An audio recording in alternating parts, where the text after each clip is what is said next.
Welcome to गुरु कृपा online study. प्यारे बच्चों, मैं आज फिर से अपने YouTube चैनल गुरु कृपा ऑनलाइन स्टडी पे स्वागत करते हैं। इसके पहले मैंने काफी यूज और सबसे पहले मैंने टेंस कर किया था। मैंने आपसे कहा था अगर आप टेंस अच्छे से पढ़े रहेंगे तो आपको पैसिव वॉइस और नरेशन पढ़ाने में मुझे और आपको समझने में कोई दिक्कत नहीं होगी। इसलिए आप लोग सारे मेरे वीडियोस को अगर जो नहीं देखा है टेंस का, वो टेंस का वीडियो देख लेगा तो ये टॉपिक और अच्छे से समझ में आ जाएगा। तो आज की मेरी टॉपिक है वॉइस, यानी एक्टिव वॉइस, पैसिव वॉइस। आज हम आपको पढ़ाएंगे वॉइस। देखिए, आज काफी दिनों से मैं कह रहा था कि अब ये क्लास चलेगी, तो आप लोग का जो वेटिंग कर रहे थे, आप इंतजार कर रहे थे, आप लोग का कितने दिनों से कर रहे थे सर पैसिव वॉइस स्टार्ट करिए। तो आज जो मेरा क्लास स्टार्ट हो गया है पैसिव वॉइस की। तो आज हम बताएंगे आपको पैसिव वॉइस पहले होता क्या है और उसके बाद किस टेंस का बनता है, इसमें क्या रूल है, सारा आज नियम मैं आपको बताऊंगा। चलिए हम अपने टॉपिक पे आते हैं। चलिए सबसे पहले कुछ ब्यौरा लिख देते हैं, क्योंकि लिखने में अगर बनाता तो वीडियो ज्यादा समय लग जाता, इसलिए मैं पहले लिख दिया हूं। उसके बाद टेंस स्टार्ट कराऊंगा पढ़ाना, तो आपको मैं लिख कर साथ ही बताऊंगा। तो वॉइस, वॉइस माने होता है वाच्य। क्या होता है? वाच्य। हिंदी में इसको कहता है वाच्य। तो एक्टिव वॉइस माने क्या होता है? कर्तवाच्य। और पैसिव वॉइस माने क्या होता है? कर्मवाच्य। एक्टिव वॉइस से हिंदी कहते हैं कर्तवाच्य, पैसिव वॉइस को हिंदी क्या कहते हैं? कर्मवाच्य। दोनों के हिंदी बता दिए यहाँ पे। इसमें क्या परिभाषा होगा कि एक्टिव वॉइस में कर्ता को प्रधानता दी जाती है। किसको प्रधानता दी जाती है? कर्ता को। और पैसिव वॉइस में कर्म को प्रधानता दी जाती है। तो अब इसमें विशेष कुछ बातें हैं, पहले हमको ये समझना होगा। अगर ये बात हम समझ गए ना, तो मुझे जितना पैसिव वॉइस जिस टेंस का बनाना होगा ना, हम आसानी से उस टेंस का पैसिव वॉइस बना लेंगे। तो चलिए सबसे पहले हम क्या करेंगे कि हम पहले इस विशेष बातें को कुछ इसका थ्योरी जानते हैं, तभी हम इस टेंस का या किसी भी टेंस का पैसिव वॉइस बनाएंगे। तो चलिए हम थ्योरीज को समझाते हैं, आपको ध्यान समझिएगा। विशेष बातें पहले बात, सबसे पहला काम यही करेंगे आप, कर्ता को कर्म और कर्म को कर्ता बनाया जाता है। क्या किया जाता है? यानी सब्जेक्ट को ऑब्जेक्ट और ऑब्जेक्ट को सब्जेक्ट बनाया जाता है। पैसिव वॉइस की बात कर रहा हूं। और पैसिव वॉइस केवल 8 टेंस का बनता है। 12 टेंस होते हैं, लेकिन 8 टेंस का बनता है, 4 टेंस का नहीं बनता। अगर आप चाहें एंशिएंट इंग्लिश की बुक में, पुराने में 12 टेंस बना दिया है, लेकिन नए जो अब आए हैं उसमें 8 टेंस का। आप चाहेंगे, देखिए किस टेंस का नहीं बनता है? प्रेजेंट परफेक्ट कंटीन्यूअस टेंस का, पास्ट परफेक्ट कंटीन्यूअस टेंस का, फ्यूचर कंटीन्यूअस टेंस का, फ्यूचर परफेक्ट कंटीन्यूअस टेंस का। इन 4 का पैसिव वॉइस नहीं बनता। अगर आप चाहें तो मैं इसको लास्ट में बता दूंगा कैसे बनाया जाता है, लेकिन मैं 8 टेंस आपको पढ़ाऊंगा। अगला है पैसिव वॉइस केवल सकर्मक क्रिया का बनता है, अकर्मक क्रिया का नहीं बनता है। जैसे कुछ सेंटेंस, कुछ वाक्य में कुछ वर्ड ऐसे होते हैं जो सकर्मक क्रिया के साथ साथ अकर्मक क्रिया भी हो जाती है, तो अकर्मक क्रिया का पैसिव वॉइस नहीं बनता है। ठीक। तो अगला है पैसिव वॉइस में केवल हमेशा वर्ब का थर्ड फॉर्म लगता है। पैसिव वॉइस में हमेशा वर्ब का थर्ड फॉर्म लगता है। और पैसिव वॉइस में जिस टेंस का पैसिव वॉइस बनाना होता है, उसके अगले टेंस की सहायक क्रिया का प्रयोग करते हैं, बस कंटीन्यूअस टेंस को छोड़कर। क्योंकि कंटीन्यूअस टेंस में ना बेइंग लगेगा। क्या लगेगा? बेइंग। तो हम बता रहे हैं आपको, पैसिव वॉइस तुम्हें जिस टेंस का बनाना हो उसकी अगले टेंस की सहायक क्रिया याद कर लो और तुम आसान से समझ जाओगे। अगला नियम है, नए कर्म के पहले बाई शब्द का प्रयोग करते हैं। बाई, प्रीपोजिशन बाई का प्रयोग करते हैं। यहां लिखेंगे नए कर्म के पहले प्रीपोजिशन बाई शब्द का प्रयोग करते हैं। ठीक। तो अब इसमें कुछ तुमको याद करना होगा बच्चों, सब्जेक्ट ऑब्जेक्ट। अगर ही उधर जाएगा ना तो हिम हो जाएगा, सी रहेगा तो उधर हर हो जाएगा, और वी रहेगा तो अस हो जाएगा, और आई रहेगा तो वी होगा, यू रहेगा तो यूए रहेगा, और हु क्या होता है? हूं, और देम क्या होता है? देम। तो सबसे पहले हम पढ़ेंगे प्रेजेंट एंड डेफिनिट टेंस का पैसिव वॉइस। किसका पढ़ेंगे? प्रेजेंट एंड डेफिनिट टेंस का पैसिव वॉइस। ठीक। तो चलिए हम बताते हैं आपको passive voice and definite tense का कैसे बनाएंगे हम इसका। तो प्रेजेंट डेफिनिट टेंस का पैसिव वॉइस कैसे बनता है, तो हम आज उसका हम रूल लिखते हैं। रूल कैसे होगा इसका? Subject plus is, am are plus verb का third form plus by plus object, ये आपका प्रेजेंट इंडेफिनिट टेंस का रूल हुआ। प्रेजेंट इंडेफिनिट टेंस का रूल क्या हुआ? सब्जेक्ट एक वचन है इज, बहुवचन है आर, आई के साथ एम, और वर्ब का third form plus by plus object. तो सब्जेक्ट, अब हम सबसे पहले एग्जांपल लेते हैं। देखो प्रेजेंट इंडेफिनिट टेंस में क्या होता है, जानते हैं वो क्रिया में एस या एस लगती है। अगर वही अगले टेंस की कौन सी टेंस होती है? Present continuous tense. अब प्रेजेंट कंटीन्यूअस की सारी क्रिया क्या होती है? उसकी हेल्पिंग वर्ब एजे आर, मुक्रिया में आईएनजी लगाते थे। तो वो मैंने कहा ना प्रेजेंट इंडेफिनिट के बाद कौन सी टेंस आती है? Present continuous tense. तो उसकी टेंस क्या लगा सकते हैं? एजे आर ना। तो चलिए कैसे बनाएंगे हम इसका? जैसे मान लो हिंदी में मैं बात बोल दे रहा हूं, राम पत्र लिखता है, ये आपको ट्रांसलेशन मैंने लिख दिया आपको। ये आप जानते हैं मैं टेंस पढ़ाया हूं आपको। तो राम राइट्स अ लेटर, ये तो टेंस बन गई, टेंस पढ़ा चुका हूं आपको। अब पैसिव वॉइस की बात हुई यहाँ पे कि पैसिव वॉइस कैसे बना जाता है। तो ये देखो आप बता रहे हो, ये सब्जेक्ट है, ये ऑब्जेक्ट है, यही सब्जेक्ट को ऑब्जेक्ट, ऑब्जेक्ट को सब्जेक्ट में करना है, और ये आपका आर्टिकल है। और लेटर एक वचन इज राइटेन या रिटेन बाई राम, किसी का नाम रहेगा तो नाम होगा। यहां पर आप देख सकते हैं नाम का नेम ही होता है, इसका कोई चेंज नहीं होता है। अगर दूसरा sentence way they Singh a song, अब वे गाते गाना गाते हैं, इसका पैसिव कैसे बनेगा? अ सॉन्ग, असांग करता करना, एक वचन इज सॉन्ग बाई देम, इस तरीके से ऐसा बनेगा। तीसरा एग्जांपल देखते हैं, ही बीट्स देम, वह उन लोगों को पीटता है। तो दे का देम कैसे क्या आ जाएगा? दे, बहुवचन है आर, थर्ड फॉर्म बिगेन, और ही का उधर जाएगा, यहां मैं लिखा हूं ही का उधर जाता है, क्या लगता है? By him.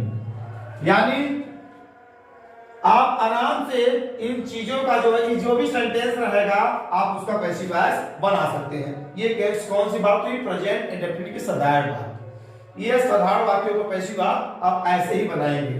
अब चलते हैं नेगेटिव सेंटेंस। ये तो अफर्मेटिव साधारण वाक्य की बात हुई, अब इसका हम नेगेटिव आपको बताते हैं। इसका नेगेटिव का पैसिव वॉइस कैसे बनेगा? चलिए देखिए, आप 3 सेंटेंस आप अपने कॉपी में नोट्स में लिख लीजिएगा, उसके बाद लास्ट में हम आपको होमवर्क भी देंगे। लेकिन आप फिलहाल सबसे पहले आप काम करिएगा नेगेटिव सेंटेंस। देखिए अब नेगेटिव सेंटेंस में कुछ करना नहीं आपको, बस एक शब्द जोड़ना है। यहाँ क्या जोड़ना है? नॉट शब्द, बस नॉट शब्द जोड़ दीजिए, बस आपका पैसिव वॉइस बन जाएगा। जैसे I do not read history, HISTORY, मैं इतिहास नहीं पढ़ता हूं। यह प्रेजेंट इंडेफिनिट का वाक्य नहीं, डज नॉट, डू नॉट तो प्रेजेंट इंडेफिनिट होती है, तो इसका पैसिव कैसे बनेगा? हिस्ट्री, हिस्ट्री एक वचन है इज, नॉट, रीड, बाई। अब आई का देख लीजिए, आई क्या होता है? मी, आई क्या होता है? मी, बस बन गया। History is not read by me. दूसरा सेंटेंस आराम से समझिए, देखिए आप आराम से देखिएगा, सी डज नॉट हेल्प मी, तो मी किधर आएगा? क्या बनेगा? आई, आई के साथ am, not, helped, third form helped, by, she का उधर जाता क्या होता है? ठीक, देखिए बच्चों, she does not help me, me कह रहा है I am not helped by, she को उधर जाएगा तो हर। तीसरा एक एग्जांपल और देखते हैं, Suresh does not right an essay NSA का बनाइए आप, NSA। अब इज नॉट राइटेड बाई, नाम का नाम ही होता है, आपको मैं बता चुका हूं। तो सुरेश का सुरेश ही लिख दीजिए, आपका ये पैसिव वॉइस कंप्लीट हुआ, ये आपका पैसिव वॉइस कंप्लीट हुआ। तो आप इस तरीके से आप नेगेटिव सेंटेंस का पैसिव वॉइस आसानी से आप बना सकते हैं। अब चलिए हम आपको बताते हैं इंट्रोगेटिव। इंट्रोगेटिव में दो प्रकार का होता है, एक क्या से प्रारंभ होती है, हेल्पिंग वर्ब से जो स्टार्ट होती है, और दूसरा क्वेश्चन वर्ड से, जो क्वेश्चन वर्ड स्टार्ट होते हैं वैसा। तो आप दोनों तरीके से मैं वो भी बताता हूं आपको, ध्यान से देखिए। चलिए देखिएगा, सबसे पहले आप क्या करेंगे, पैसिव वॉइस तीसरा नियम, इंट्रोगेटिव सेंटेंस का नियम। इंट्रोगेटिव सेंटेंस तो पहले आप करेंगे is, am, are plus subject, ऐसे पैसिव वॉइस का ये तीसरा नियम। मतलब यानी पहले आपको अफर्मेटिव सेंटेंस का हुआ, नेगेटिव हुआ, और इंट्रोगेटिव वाला कौन सा, जब यदि बात क्या से हेल्पिंग वर्ब से स्टार्ट हो। जैसे मैं बताता हूं आपको, देखिए डज ही हेल्प यू, ऐसे क्वेश्चन मार्क भी लगाएंगे आप अंत में, क्या लगाएंगे, क्वेश्चन मार्क। तो does he help, do does जानता है प्रेजेंट टेंस होता है, तो यू इधर आएगा, उसके अनुसार क्या लगेगा, आर लगेगा ना। तो आर, इसका पैसिव बता रहा हूं, are you helped by him, ऐसे बनेगा। यू इधर आएगा, आर लगेगा, are you helped by him. दूसरा देखिए example, do you teach her, तब हर किधर आएगा, क्या लगेगा, सी, तो इसके साथ क्या लगेगा, इज सी। टीच का थर्ड फॉर्म क्या होता है, टाट, बाई यू का यू ही होता है, ठीक, ऐसे ही बनाएंगे आप। ऐसे आपको इंट्रोगेटिव सेंटेंस का ये होगा क्या वाला। अब एक प्रश्न सूचक वाला देखते हैं, अब आगे बताते हैं प्रश्न सूचक शब्द वाला वीडियो। उसमें देखिए आप वाक्य सेंटेंस में, अब ये इंट्रोगेटिव सेंटेंस में बस एक ही चीज जुड़ेगा, क्या चीज जुड़ता है वो देखिए आगे, देखिए आसानी से आपको समझ में आ जाएगा। बस आगे ये जोड़ दीजिए क्वेश्चन वर्ड, यानी WH फैमिली, प्रस्ताव क्यों, कैसे, क्या आता है ना, उसकी अंग्रेजी का। अब देखिए जैसे why do you eat mango, ठीक, why do you eat mango. अब जब इसका पैसिव वॉइस कैसे बनाओ, बस क्वेश्चन वर्ड वाला उससे उतर जाता है, क्या होता है, उतर जाता है। सबसे पहला काम हम ये करेंगे, फिर कर्ता को कर्म कर्ता बनाया जाता है, तो मैंगो को यहां लाएंगे। अब उसके साथ सहायक क्या लगेगी, इज, एक वचन है ना, इज मैंगो।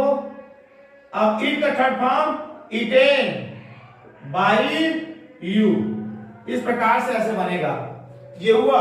दूसरा देखिए, दो एग्जांपल बताते हैं आपको आगे। When does he teach her, when does he teach हर किधर लाइन क्या लेगा, पहले तो आप सबसे पहले WH फैमिली उतारिए, सी लेगा, तो सी उतार दीजिए, थर्ड फॉर्म टाट, बाई, अब ही को उधर जाए, क्या बनेगा, हिम, बस बन गया। ऐसे आप इस टेंस का अनुवाद बनाएंगे, ठीक है। तो आप आसानी से आप ये चारों प्रेजेंट एंड भी टेंस का अफर्मेटिव, नेगेटिव और इंट्रोगेटिव का दोनों टाइप में आपको बता चुका हूं, ठीक, दोनों टाइप आपने सीखा हमें, देख लीजिए। अब उसके बाद कुछ सेंटेंसेस ऐसे आते हैं, लास्ट में उसको मैं अलग विशेष नियम में बताऊंगा, ठीक है। जैसे आपने एक वाक्य देखा कि राम गोज टू स्कूल, तो इसका पैसिव वॉइस बना देते हैं कि school is gone by Ram, लेकिन ये पैसिव वॉइस बिल्कुल नहीं, गलत है। गो की पैसिव नहीं बनी जाती, इसलिए नहीं बनी जाती कि गो इंट्रांसिटिव वर्ब हो जाता है। क्यों? क्योंकि यह स्कूल ऑब्जेक्ट नहीं है, ये टू प्रीपोजिशन है, इसके साथ बन गया गो ना, इसलिए यह टू प्रीपोजिशन है, इसका ऑब्जेक्ट टू के साथ तो जुड़ेगा नहीं, तो प्रीपोजिशन लग जाने से यह इंट्रांजिटिव वर्ब हो गया, कर्मक क्रिया हो गई, तो इसलिए गो का पैसिव वॉइस नहीं बनेगा, गो का पैसिव वॉइस आपको नहीं बनाना। अगर इस तरीके का कहीं Ram goes to school, she goes to temple, she goes to market, अगर ऐसा वाक्य दिखेगा आई गो टू मार्केट, तो इन लोगों को इस तरीके के वाक्य पैसिव वॉइस आपको नहीं बनाने हैं। कर्ता कहने का मतलब है कि गो की पैसिव वॉइस आपको नहीं बनाना है, लेकिन इंपेरेटिव सेंटेंस की बात होगी तो वहां आपको बनाना होगा। चलिए वहां बाद में बात करेंगे तब। अब इसके बाद ये प्रेजेंट इंडेफिनिट टेंस का मैंने आपको पैसिव वॉइस बताया, टेंस की वैल्यू। अब अगले वाले वीडियो में आपको इसी प्रेजेंट इंडेफिनिट टेंस का डायरेक्ट पैसिव बताएंगे। उसमें सबसे इंपॉर्टेंट वो वाली वीडियो में जरूर देखिएगा, तो उसमें पहचान में नहीं आएगा कि ये टेंस है या पैसिव वॉइस है, तो ये सबसे उसको कहा जाता है डायरेक्ट पैसिव वॉइस। वो आप डायरेक्ट पैसिव वॉइस की क्लास, इसके बाद अगले ही बात उसी का क्लास चलेगा। तो चलिए, तो आप अगर आप समझ गए होंगे तो मैं आपको कुछ सेंटेंस देता हूं जो है आप होमवर्क के तौर पर अपने कमेंट बॉक्स में और कॉपी में जरूर लिखिएगा। चलिए मैं देख लेता हूं। सी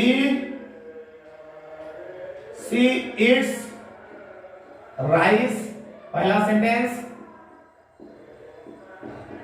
दूसरा, यू बीट देम। तीसरा, आई टीच हर। ये तीन टेंसों का अनुवाद आप कमेंट बॉक्स में डाल दीजिए बनाकर, और अपनी कॉपी में जरूर बनाइएगा, ठीक है। चलिए, अगर वीडियो अच्छा लगेगा तो लाइक सब्सक्राइब चैनल को जरूर कीजिएगा, ताकि आपको वीडियो हमेशा मिल सके, और अपने दोस्तों को भी शेयर कीजिएगा, क्योंकि यह पैसिव वॉइस की क्लास बहुत इंपॉर्टेंट है। अब यह आज से आपकी पैसिव वॉइस क्लास स्टार्ट हो चुकी है, तो आज आपने पहला पैसिव वॉइस पढ़ चुका है, ठीक। तब तक के लिए नमस्कार।